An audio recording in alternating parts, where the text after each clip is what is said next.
이사야서는 성경에서 가장 중요한 예언서 중 하나로 꼽히며 단순히 유다와 이스라엘의 운명을 예언한 것을 넘어 인류의 구원과 하나님 나라의 완성에 대한 메시지를 담고 있습니다. 이 책을 통해 우리는 하나님의 심판과 자비, 그리고 회복의 약속을 발견할 수 있습니다. 이사야서에서 가장 중요한 구절 중 하나는 바로 이사야 1장 18절입니다. 여호와께서 말씀하시되 오라 우리가 서로 변론하자. 너희 죄가 주홍 같을지라도 눈과 같이 희어질 것이요 진홍같이 붉을지라도 양털같이 희게 되리라. 이 말씀은 하나님께서 죄로 인해 타락한 백성들에게 주시는 회개의 초청이자 그분의 끝없는 자비와 용서의 선언입니다. 비록 인간이 죄 가운데 있을지라도 하나님께로 돌아오면 깨끗하게 씻김을 받을 수 있다는 희망의 메시지가 여기에 담겨 있습니다. 또한 이사야 6장에서는 선지자 이사야가 성전에서 하나님의 영광을 목격하는 장면이 나옵니다. 이때 그는 하나님의 부름을 받고 주님의 명령에 즉각적으로 순종하며 이렇게 외칩니다. 내가 여기 있나이다. 나를 보내소서. 이 장면은 선지자의 사명과 헌신을 보여주며 그의 메시지가 단순한 인간의 외침이 아닌 하나님의 권위 아래서 주어진 것임을 강조하고 있습니다. 이사야서는 또한 구속과 회복의 주제를 강력하게 담고 있습니다. 특히 이사야 40장에서부터 시작되는 회복의 메시지는 포로 생활 후에 돌아올 백성들에게 주어진 위로의 말씀입니다. 위로하라, 내 백성을 위로하라.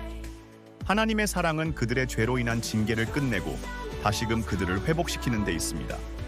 이는 단순한 역사적 사건을 넘어 하나님께서 모든 인류를 향해 주시는 은혜의 선언이라 할 수 있습니다. 그리고 무엇보다도 이사야서 후반부에 등장하는 메시아 예언은 기독교 신학의 핵심을 이루고 있습니다. 이사야 53장에서 묘사된 고난받는 종의 모습은 신약에서 예수 그리스도의 십자가 사건과 연결됩니다. 그가 찔림은 우리의 허물 때문이요 그가 상함은 우리의 죄악 때문이라. 이 말씀은 메시아가 우리의 죄를 대신 짊어지고 희생을 통해 구원을 이루실 것이라는 예언이며 신약 성경에서 예수 그리스도의 사역을 이해하는 중요한 기초가 되었습니다. 이사야서는 단순히 한 나라의 역사적 운명을 다루는 예언서가 아닙니다. 이 책은 죄로 인해 타락한 인류를 향한 하나님의 심판과 동시에 그분의 사랑과 구속의 계획을 선포하는 위대한 메시지를 담고 있습니다. 그렇기에 이사야의 예언은 단순히 과거의 사건이 아닌 오늘을 살아가는 우리에게도 여전히 중요한 의미를 지니고 있습니다. 이사야서를 통해 우리는 하나님의 정의와 사랑이 함께 이루어지는 위대한 구원의 역사를 발견할 수 있습니다. 그 메시지는 시대를 초월하여 여전히 살아있으며 우리를 향한 하나님의 부르심으로 남아있습니다. 이것이 바로 이사야의 예언서가 가지는 깊은 신학적 의미입니다. 이사야가 활동했던 시대, 유다 왕국은 정치적, 종교적으로 극심한 혼란 속에 있었습니다. 그의 예언은 우시야, 요담, 아하스, 히스기야 왕의 통치 기간을 거쳐 전개되었으며 당시 국제 정세는 아시리아의 강력한 성장과 더불어 끊임없는 외적 위협으로 가득 차 있었습니다. 이사야가 사역을 시작했을 무렵 우시야 왕은 유다 왕국을 강성하게 만들었지만 자신의 성공을 지나치게 의지한 나머지 교만에 빠졌습니다. 결국 그는 하나님의 심판을 받아 나병에 걸리게 되었고 그의 죽음 이후 유다는 점점 혼란에 휩싸이게 되었습니다.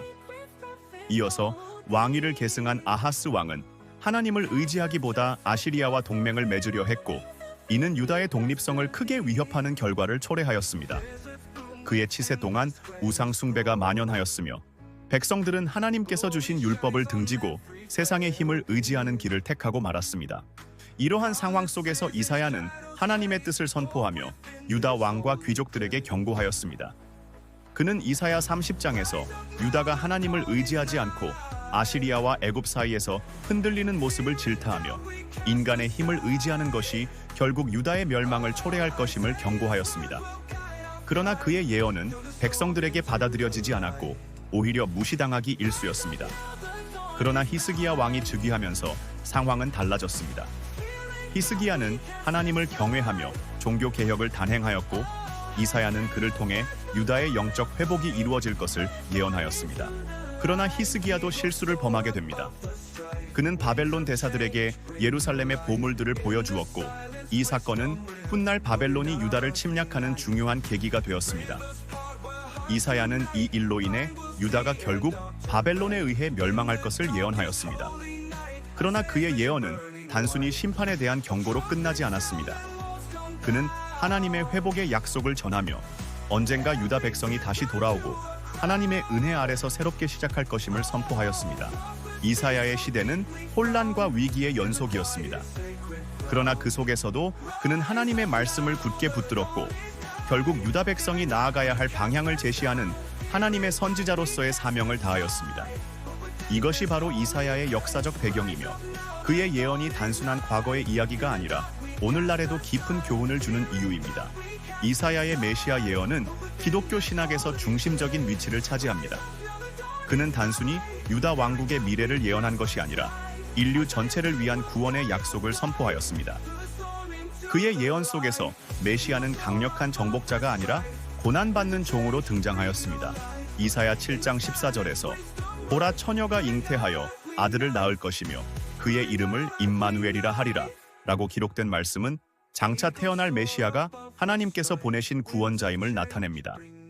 이 예언은 신약 성경에서 예수 그리스도의 탄생과 연결되며 구속의 역사가 이미 이사야 시대에 예견되었음을 보여줍니다. 특히 이사야 53장에서 등장하는 고난받는 종의 예언은 예수 그리스도의 십자가 사건과 직접적으로 연결됩니다. 그가 찔림은 우리의 허물 때문이요 그가 상함은 우리의 죄악 때문이라. 이 말씀은 메시아가 죄 없으신 분이지만 인류의 죄를 대신 짊어지고 고난을 받게 될 것을 예언하였습니다. 이는 단순한 예언이 아니라 하나님의 구속 계획의 핵심이었습니다. 기독교 신학에서 이사야의 메시아 예언은 예수 그리스도의 사역을 이해하는 데 중요한 기초가 됩니다. 이사야는 메시아가 단순한 유다의 정치적 구원자가 아니라 하나님과 인류 사이의 중재자로 오실 것임을 분명히 하였습니다. 그는 고난을 겪고 인류의 죄를 대속하며 새로운 언약을 이루실 존재였습니다. 이사야서의 메시아 예언은 단순히 유다 백성들에게만 국한된 것이 아니었습니다. 그것은 전 인류를 향한 하나님의 구속 계획을 담고 있었습니다. 이사야는 시대를 초월하여 장차 오실 메시아의 역할과 구원의 메시지를 선포한 예언자였습니다. 그의 예언은 이후 신약에서 성취되었고 예수 그리스도의 삶과 죽음 그리고 부활을 통해 완전히 이루어졌습니다. 이사야서에 담긴 메시아 예언은 단순한 과거의 이야기가 아니라 오늘을 살아가는 모든 인류에게 하나님의 사랑과 구원의 확신을 전하는 메시지가 되었습니다.